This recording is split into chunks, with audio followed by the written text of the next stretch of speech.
Si yo llegara al refugio de Fundación Anum y escuchara a alguno de nuestros rescatados hablar o comportarse como humano, me daría gusto. Me daría gusto poder preguntar dudas que tengo, sobre todo saber si se sienten mal, que nos digan exactamente dónde les duele y así. Pero bueno, eso es porque yo amo a los animales. Otras personas tendrían terror, un terror inenarrable que se menciona en varias historias. Hoy te contaré 9 de ellas, a ver si las aguantas. I Goyo Destroys presenta 9 historias de animales con comportamientos humanos. Número 9. En el pequeño pueblo de San Alejo, los gatos callejeros siempre habían sido parte del paisaje cotidiano. Sin embargo, en los últimos meses, los habitantes comenzaron a notar comportamientos extraños en ellos. Cada noche, alrededor de las 2 de la mañana, los gatos se reunían en círculo en la plaza central. No era algo casual, sus movimientos eran organizados, casi ceremoniales, y maullaban al unísono en tonos que parecían imitar palabras. Al principio los vecinos pensaron que eran imaginaciones provocadas por el cansancio, pero pronto se dieron cuenta de que no estaban soñando. Una madrugada, don Julián, el panadero, decidió acercarse para grabarlos con su teléfono. Mientras lo hacía, juró escuchar su nombre entre los maullidos. Aterrorizado, salió corriendo y dejó caer su teléfono, que apareció destrozado al día siguiente en el centro del círculo. No pasó mucho tiempo antes de que otros habitantes comenzaran a notar comportamientos inquietantes. Los gatos ya no actuaban como animales comunes, seguían a ciertas personas por las calles observándolas fijamente desde las sombras o desde los techos. En las casas, los gatos domésticos comenzaban a maullar de noche en un tono diferente, con sonidos que parecían imitar conversaciones humanas. Los vecinos más valientes intentaron ahuyentarlos, pero los gatos siempre regresaban, con miradas que parecían llenas de reproche. Intrigados y aterrados, algunos lugareños decidieron investigar. Descubrieron que, décadas atrás, en el mismo lugar donde ahora se reunían los gatos, había habido un juicio contra una mujer acusada de brujería. La leyenda decía que antes de ser ejecutada, la mujer había maldecido al pueblo, prometiendo que regresaría a través de los animales que siempre la habían acompañado, sus gatos. Aquella noche los habitantes intentaron interrumpir la reunión de los gatos, encendiendo luces y golpeando cacerolas para dispersarlos, pero los gatos no se movieron. En cambio, comenzaron a maullar en un tono grave, casi gutural, y sus voces se mezclaron hasta formar una palabra que escucharon todos con claridad: venganza. Desde entonces, nadie se atreve a salir después de la medianoche, y los gatos siguen reuniéndose cada noche observando a los pocos que se atreven a mirar desde sus ventanas, como si esperaran el momento perfecto para cumplir su maldición. Número 8. El cementerio de San Isidro siempre había sido un lugar tranquilo, pero todo cambió cuando el cuervo apareció. Al principio nadie le prestó mucha atención, era solo un ave negra que merodeaba al atardecer, posándose en una de las tumbas más antiguas. Sin embargo, los visitantes comenzaron a notar algo extraño. Cada noche, el cuervo dejaba pequeños objetos sobre la lápida de Julián Gómez, un hombre que había muerto hace décadas en circunstancias misteriosas. Había monedas oxidadas, flores secas y fragmentos de vidrio que parecían venir de diferentes lugares. Martín, el cuidador del cementerio, fue el primero en sospechar que el cuervo no era un animal cualquiera. Una noche, mientras recogía herramientas, escuchó un sonido que le heló la sangre. Una voz ronca, casi humana, susurrando desde la dirección de la tumba de Julián. Se acercó lentamente y vio al cuervo parado sobre la cruz, repitiendo una frase en un tono gutural: «Lo siento, no pude hacerlo». Martín retrocedió aterrado, tropezando con una lápida cercana. Cuando miró de nuevo, el cuervo ya no estaba. Con los días, otros visitantes comenzaron a notar el comportamiento extraño del ave. Rosa, una anciana que visitaba la tumba de su esposo, juró que el cuervo había imitado la voz de su difunto marido. «Me habló, joven, con las mismas palabras que él me decía antes de dormir. Te cuidaré desde donde esté», contó Rosa a Martín con los ojos llenos de lágrimas. Al principio, él pensó que solo era una alucinación de la mujer, pero pronto otros testigos afirmaron que el cuervo repetía frases que solo los difuntos podían conocer. Una noche Martín decidió vigilar el cementerio, se escondió detrás de un mausoleo y esperó a que el cuervo apareciera. Cuando el ave llegó, no estaba sola. Las sombras parecían alargarse hacia la tumba de Julián y el cuervo comenzó a emitir un canto profundo y monótono. De pronto, las otras tumbas cercanas parecieron responder con ecos lejanos, como si algo en el aire hubiera cobrado vida. Martín quiso correr, pero sus piernas no respondieron. Desde su escondite, vio al cuervo girar lentamente su cabeza hacia él y, aunque era imposible, juró que el ave sonrió. Al día siguiente, encontraron a Martín junto a la tumba de Julián, inconsciente y con una moneda oxidada en la mano. Nunca volvió a hablar de lo que vio, pero dejó su trabajo en el cementerio poco después. Sin embargo, quienes visitan el lugar aseguran que el cuervo sigue ahí, dejando objetos y repitiendo las palabras de los muertos, como si mantuviera viva una conexión entre ambos mundos. Número 7. La familia Ramírez se mudó a una vieja casa en un pueblo tranquilo, buscando un nuevo comienzo. Desde la primera noche comenzaron a escuchar ruidos provenientes del desván, pasos, rasguños y un extraño murmullo que parecía provenir de varias voces diminutas. Aunque al principio lo atribuyeron a ratas, los sonidos eran demasiado coordinados para ser simples roedores. Una noche, Roberto, el padre, decidió investigar. Subió las escaleras del desván armado con una linterna y un palo. Al abrir la puerta, quedó paralizado. Un grupo de ratas estaba sentado en círculos, rodeando un montón de objetos pequeños como botones, trozos de madera y clavos oxidados. Parecían inmóviles, pero sus ojos brillaban al reflejo de la linterna. Roberto retrocedió, horrorizado, y cerró la puerta de golpe. A la mañana siguiente contó lo ocurrido a su esposa, Laura, quien insistió en llamar a un exterminador. Pero antes de que pudiera hacerlo, encontraron marcas en las paredes, líneas y figuras que parecían trazadas con las mismas piezas que Roberto había visto en el desván. Esa misma noche, mientras intentaban dormir, escucharon un ruido más fuerte. Al revisar la cocina, vieron que las puertas de los gabinetes estaban abiertas y que las ratas habían dispuesto los cubiertos en el suelo, formando un extraño símbolo. La familia intentó sellar el acceso al desván, pero cada vez que lo hacían, algo extraño ocurría. Las puertas se abrían solas, los objetos desaparecían y reaparecían en lugares distintos, los ruidos se volvían más intensos. Una noche, Laura escuchó risas que venían desde arriba, mezcladas con los pasos constantes. Cuando subieron todos juntos armados con cuchillos y linternas, descubrieron que las ratas ahora formaban un círculo perfecto con algo en el centro. Un muñeco hecho de restos humanos y trozos de ropa que Laura reconoció como su blusa. La familia dejó la casa sin mirar atrás. Sin embargo, los nuevos inquilinos aseguran que los ruidos nunca cesaron y que cada noche las ratas siguen sentándose en círculo como si esperaran a algo o a alguien. Número 6. Las campanas de la vieja iglesia replicaban como cada domingo, llamando a los fieles a la misa matutina. Sin embargo, algo comenzó a inquietar a los habitantes del pequeño pueblo. Las palomas del campanario ya no actuaban como simples aves. Sus movimientos, antes caóticos y despreocupados, se habían vuelto metódicos, casi organizados. No tardaron en surgir rumores. Al principio, las palomas empezaron a trasladar pequeños objetos del interior del templo, colocándolos en patrones extraños sobre el altar. Luego, bloquearon la entrada a algunas personas del pueblo, picoteando agresivamente o formando barreras con sus cuerpos emplumados. Lo más perturbador vino después. Una mañana, los feligreses encontraron extraños grabados en las paredes de la iglesia. Al principio parecían simples marcas, pero alguien pronto notó que eran palabras. Los mensajes eran oscuros y específicos, desvelando secretos que solo los implicados conocían. Uno de los grabados decía: «Robaste del cepillo, Antonio», y el rostro del panadero local enrojeció. Otro decía: «Engañaste a tu mujer bajo este techo», y Pedro, el herrero, no volvió a pisar la iglesia.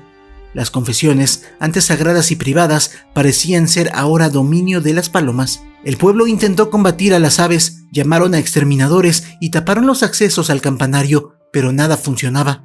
Las palomas siempre encontraban una forma de volver, Peor aún, los grabados no se detenían. Se multiplicaban cada noche hasta cubrir casi todas las paredes interiores del templo. Algunos aldeanos juraban que veían a las aves tallar las palabras con sus picos, mientras sus ojos brillaban con un destello malévolo. Con el tiempo, los habitantes más supersticiosos comenzaron a evitar la iglesia por completo, temiendo que las aves estuvieran poseídas o fueran heraldos de un castigo divino. Los pocos que se atrevían a entrar lo hacían con la esperanza de limpiar sus pecados antes de que estos fueran revelados. Sin embargo, para entonces, las palomas ya habían desentrañado los secretos más oscuros del pueblo. El cura, desesperado, intentó un último exorcismo. La noche en que lo llevó a cabo, las campanas resonaron por sí solas, aunque nadie las tocaba. Las palomas abandonaron el campanario en un torbellino de plumas. A la mañana siguiente, el cura había desaparecido y las paredes de la iglesia estaban cubiertas de una última frase: no hay redención para los hipócritas. Desde entonces, el templo permanece vacío y las palomas, ahora desaparecidas, dejaron al pueblo sumido en un silencio opresivo. Nadie sabe quién será el próximo en ser juzgado, pero todos sienten que, de alguna manera, las aves siguen observando desde las sombras. Número 5. En una pequeña granja rodeada de densos bosques, el granjero Marcos llevaba una vida tranquila, cuidando de su ganado. Sin embargo, todo cambió una mañana cuando notó algo extraño en el corral de los cerdos. Los animales, habitualmente perezosos y ruidosos, permanecían en un inquietante silencio, observándolo con una atención inusual. Algo en sus ojos parecía haber cambiado, un brillo extraño, casi humano, que le provocó un escalofrío. Al principio Marcos lo atribuyó al cansancio, pero en los días siguientes comenzó a notar comportamientos inquietantes. Los cerdos empezaron a moverse de una manera organizada, como si entendieran las rutinas de la granja. Lo más perturbador ocurrió una tarde, cuando vio a uno de ellos tratando de mantenerse erguido sobre sus patas traseras. Aunque parecía un intento torpe, el cerdo logró mantenerse de pie unos segundos antes de caer. Marcos lo relató a su esposa, quien se limitó a reír, asegurándole que solo era producto de su imaginación. Esa noche, sin embargo, fue imposible ignorar los extraños sonidos provenientes del cobertizo de herramientas. Al asomarse, Marcos encontró el lugar revuelto. Varios cuchillos, martillos y sierras habían desaparecido. Aunque no había rastro de intrusos, algo le hizo mirar hacia el corral. Ahí, bajo la pálida luz de la luna, vio la manada de cerdos en completo silencio, observándolo.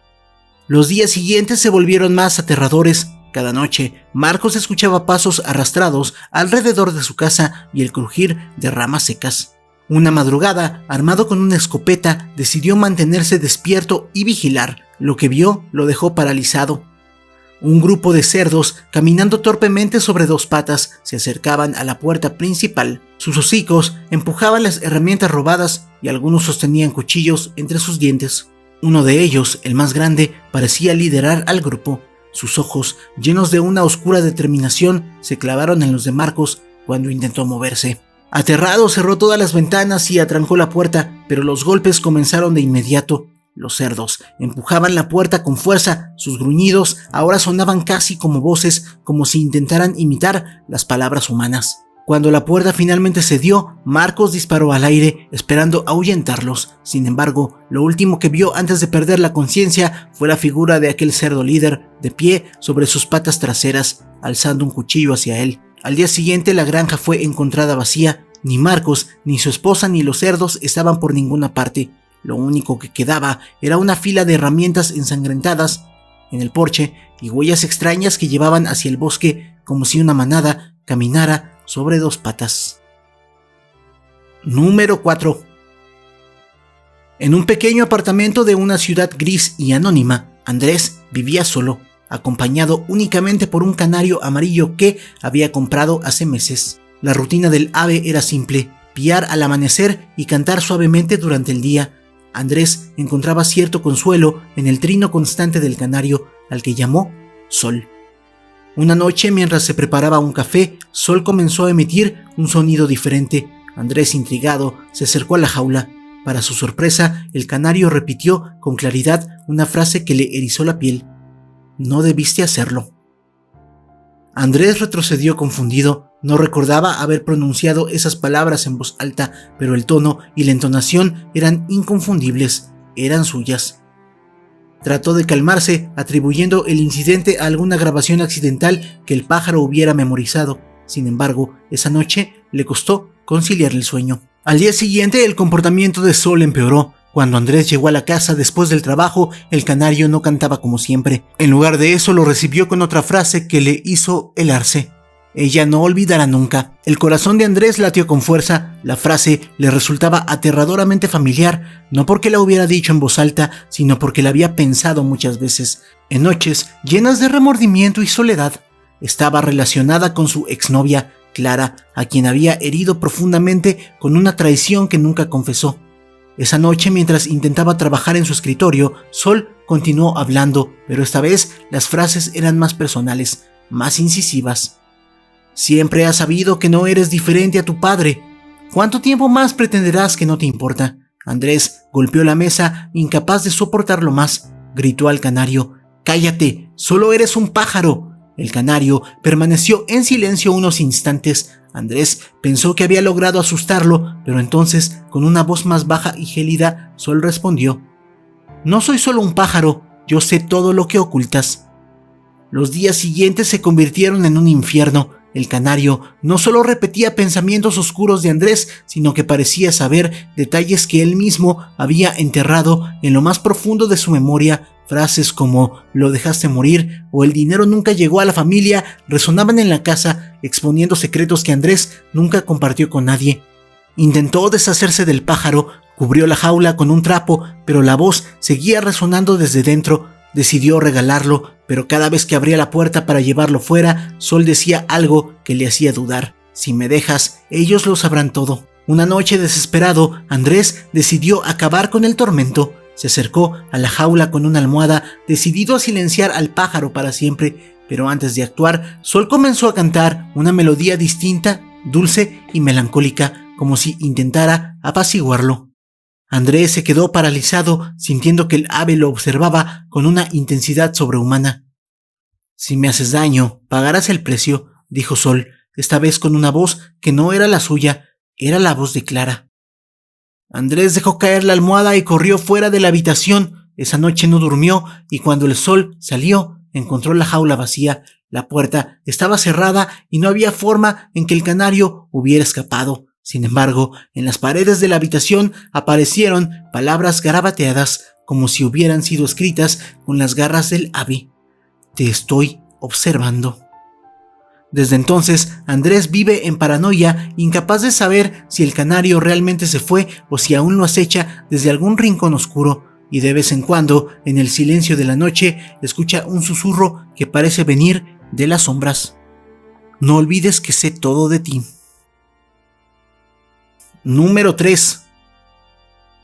La Bahía de las Voces era conocida por sus aguas tranquilas y su abundante vida marina, especialmente por los delfines que acompañaban a los pescadores en sus faenas diarias. Sin embargo, todo cambió una mañana cuando un barco no regresó al puerto. Los rumores comenzaron a circular rápidamente. Algunos decían que la tripulación había sido tragada por una tormenta repentina, pero los viejos pescadores hablaban en voz baja de algo más siniestro. Días después, otro barco desapareció.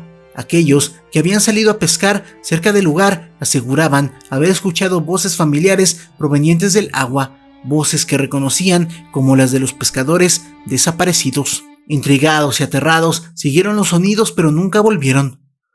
Una noche, Mateo, un pescador veterano, decidió investigar por su cuenta. Equipado con una linterna y un arpón, navegó hacia la zona donde se decía que se escuchaban las voces. Al principio, todo estaba en calma. Sin embargo, justo cuando comenzó a echar las redes, escuchó la voz de su hermano, quien había desaparecido semanas atrás. «Mateo, ayúdame». El sonido provenía del agua, claro como el día. Mateo sintió un escalofrío recorrerle la espalda. Se asomó por la borda, pero no vio nada.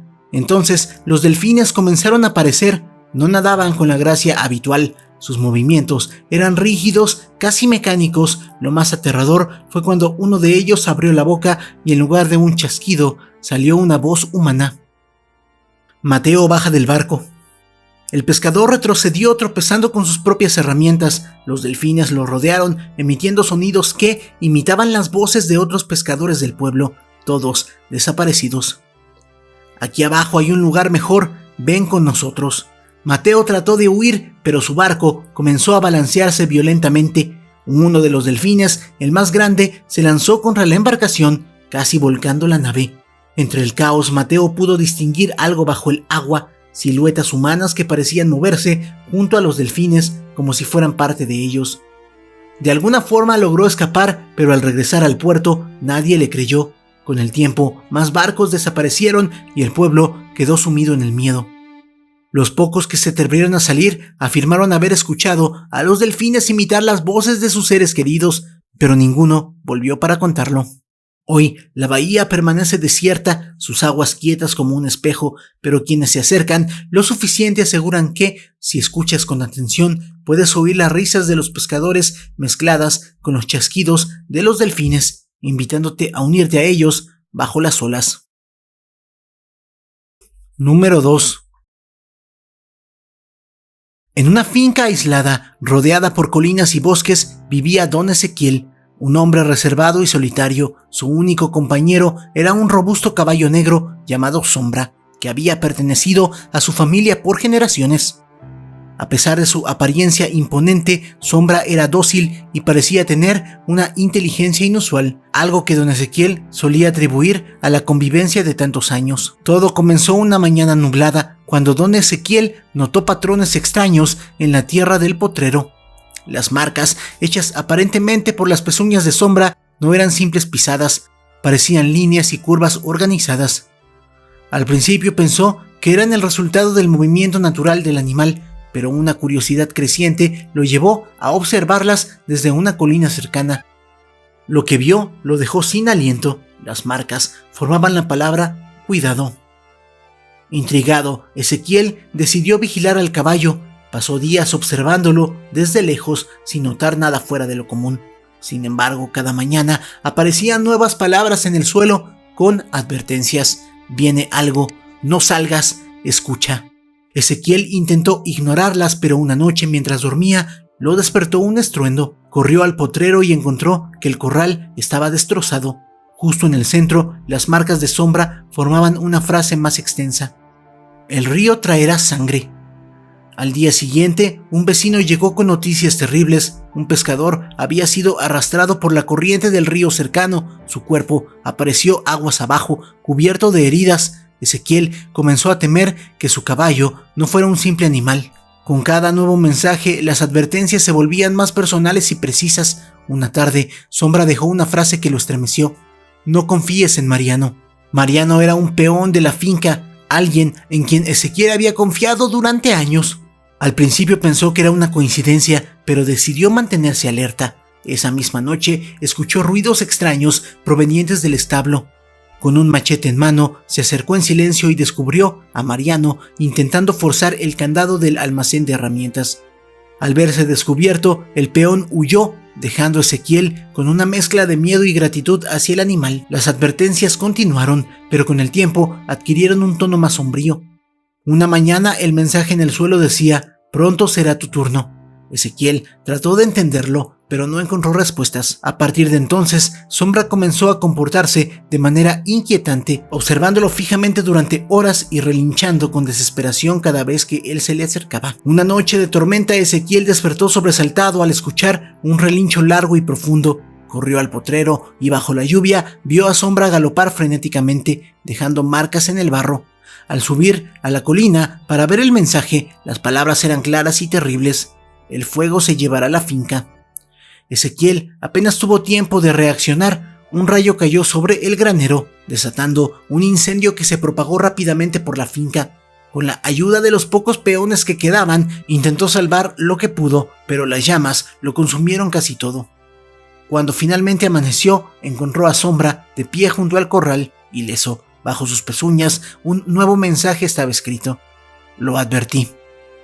Ezequiel vendió lo que quedaba de la finca y dejó el lugar para siempre. Nunca volvió a ver a Sombra, pero los rumores sobre un caballo negro que dejaba mensajes en el suelo continuaron durante años.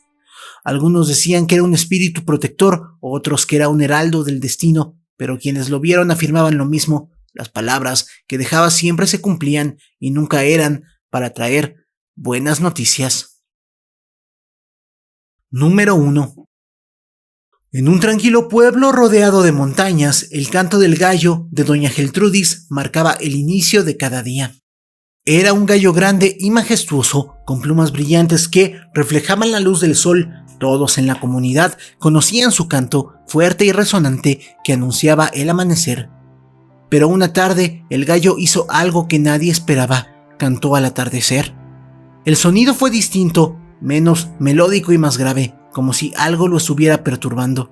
Lo más extraño fue que, entre los ecos de su canto, los vecinos juraron haber oído un nombre: Martín. La gente pensó que era un truco de su imaginación, una coincidencia absurda. Sin embargo, esa misma noche, Martín, el herrero del pueblo, fue encontrado muerto en su taller. Nadie sabía cómo había ocurrido. Estaba sentado en su silla, con los ojos abiertos, como si la muerte lo hubiera tomado por sorpresa. El pueblo entero quedó conmocionado. Al principio, nadie relacionó el suceso con el canto del gallo, pero al día siguiente, al caer el sol, volvió a cantar. Esta vez claramente mencionó otro nombre: Carmen.